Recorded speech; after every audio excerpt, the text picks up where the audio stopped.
Hey everyone, welcome back to the channel.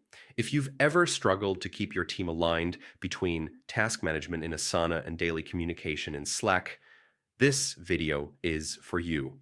Today, I'll show you exactly how to link Asana and Slack in 2025. A quick step-by-step guide that takes less than 5 minutes. Stick around until the end because I'll also share the key benefits that make this integration a real game changer for team productivity.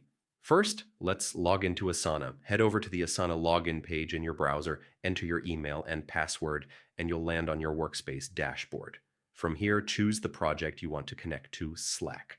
Once you're inside that project, look for the Customize button in the top right corner and click it.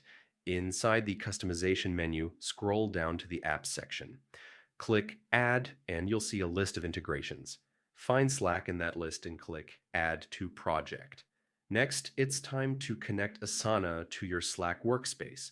You'll see a Connect to Slack button. Click it, and a prompt will appear asking you to authorize Asana. Hit Allow, and then confirm your Slack account with your email address.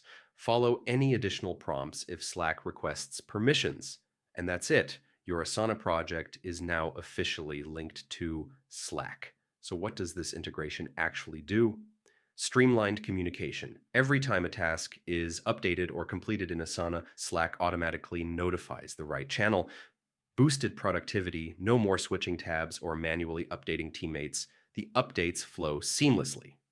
Real-time progress tracking.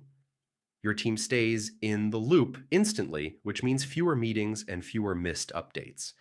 And that's how easy it is to connect Asana and Slack in 2025. In just a few clicks, you can create a smoother workflow and keep your team fully aligned. If this tutorial helped you out, make sure to hit the like button, subscribe for more productivity guides, and check the description below for more tips and tools. Thanks for watching, and I'll see you in the next video.